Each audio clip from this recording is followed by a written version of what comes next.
Капитана на отбора Руслан Нацев, честита победа. Би ли коментирал с няколко думи матча? Първо, искам да честя победата на момчетата. Радвам се така, че стана един празник и за града. Събраха се доста хора, имаше настроение по трибуните. Това настроение от трибуните се предаде в отбора. Така мисля, че играхме с настроение, с желание, с мотивация и постигнахме една така добра победа, хубава победа, от която имаше нужда отбора. Се дигна малко психически, защото в първия матч бяхме настроени за победа в Кожединово. Тежък матч, не бяхме да вземем, така отбора вече се дига. Днес времето сякаш ви пожали, обаче ви предстоят два матча през няколко дни. Подготвени сте? Какво очаквате от тях? Значи наистина в сряда много тежък матч очакваме в септември. Надяваме се вече така отбора да се е вдигнал, просто психически да сме се вдигнали и с една добра игра се позираме в сряда с победа и вече оттам нататък ще мислим за матча в неделя, но пак казвам матч за матч, сега най-важният матч да сме възстановим до сряда и за сряда да сме добре. Благодаря. Халф, един от основните халфове на отбора, Крис Кочилов, би ли коментирал с няколко думи матча? Според мен се получи един добър матч.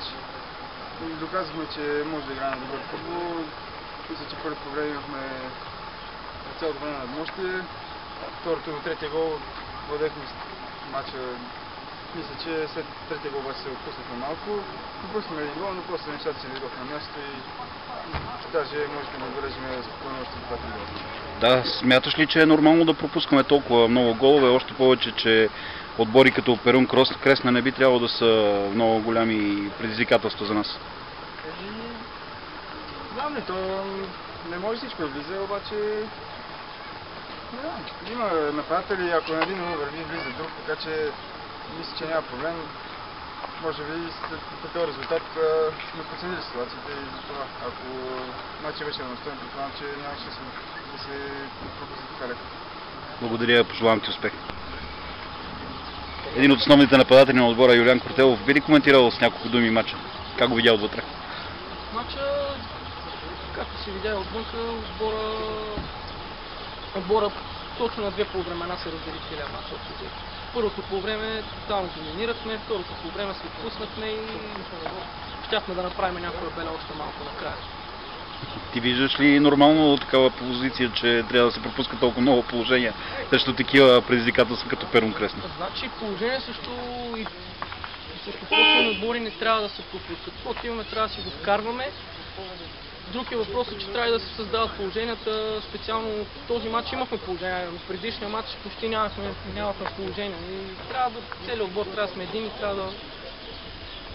просто трябва да вървим напред заедно. Предстоят ви два тежки матча, особено в сряда. Подготвени сте за тях? Би ли коментирал с няколко думи? Тежки ще бъдат, ако ние си ги направим тежки. Не вярвам отборите да са по-подготвени от нас, да имат по-качествени футболисти. Единственият начин да бъдат тежки и ние да си ги направим такива. Благодаря, пожелавам ти успех. Благодаря. Един от основните защитници на отбора, Ники Миланов, би ли коментирал с няколко думи матча? Смятам, че се получи добър матч. За нас беше много важно след грешната стъпка първия кръг и изгубените 2 точки сега да спечелим с отбора на Перун. Следващото е, че успяхме да наделееме. Смятам, че бяхме по-добри отбор на терена.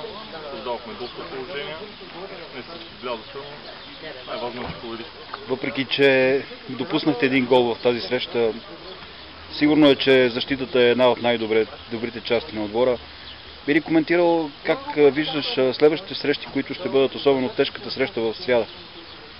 Надявам се да успеем да играем отново на ниво и да не допуснем гол.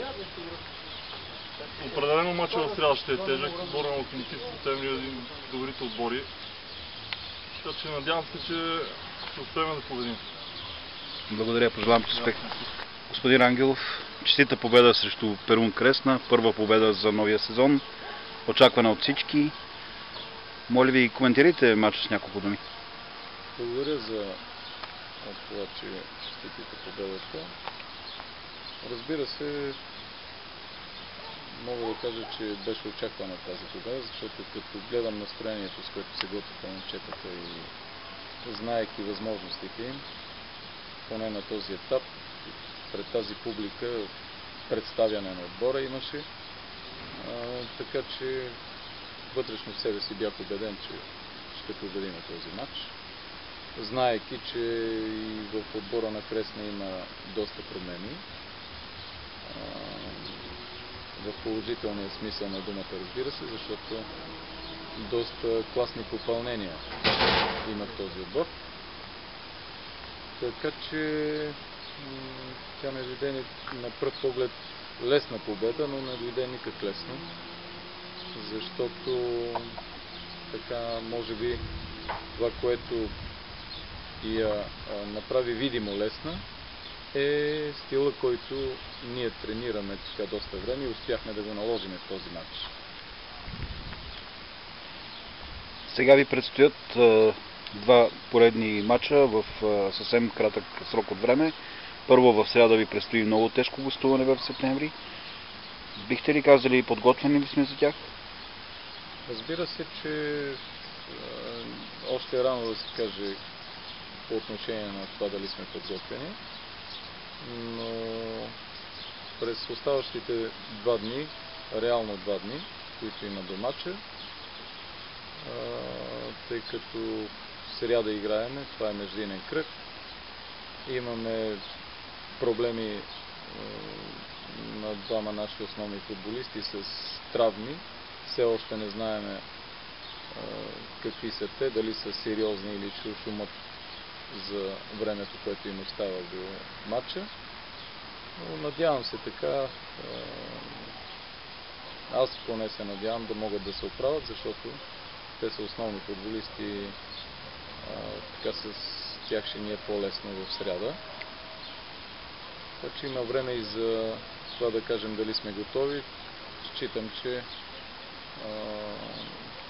това, което видях от показаното сега в този матч и в първия ни матч в Хаджидиново, физически добре стоят. Освен, че днес отпразнувахме първа победа за сезона и в личен план вие имате празник днес, били сте кръстник на ваш близък приятел, на дете на ваш близък приятел. Очакваме все още хубави поводи за бъдеще време. Моля да кажете нещо и по този въпрос и да пожелаете нещо на феновете на Сливнишки герои. Да, действително бях кръстник на детенце, което е на мой приятел, много близък приятел. Кръщенето направихме в Банско, а пък от своя страна той стана кръстник на моята малка дъщеричка. Така че това наистина са едни много сериозни поводи за радост. По отношение на това за бъдещето и за феновете, бих казал, че се радвам, че днес имаше сериозно посещение от страна на публика. Радвам се, че те са така заинтересовани и това беше първия. Така, бъдещето е свързано с феновете, разбира се, защото един отбор без фенове се знае навсякъде, че е половин отбор, така да се каже. Много разчитаме на тях. Днес дойдоха сравнително много фенове. Ние до сега нямахме възможност да играеме пред тях. Контролите, които изиграхме, бяха извън Сливница, защото искахме терена да бъде подготвен по най-добрия начин и не успяхме да играем тук пред тях. Но това, което видях днес и подкрепата от тяхна страна и това, че проявиха интерес в сайта, който така успешно ти поддържаш, проявиха интерес направят, пък и ние в това отношение можем да им помогнем с доста неща, но не сме така, да се каже, много сериозен клуб може би за тях, и нямаме представител на феновете. Аз смятам, че такъв трябва да се излъчи, да има един човек, който да комуникира с нас и неща, които са необходими от наша страна към феновете, да направим или нещо да им предоставим, което ще ги стимулира да са по-активни. Насреща съм аз специално.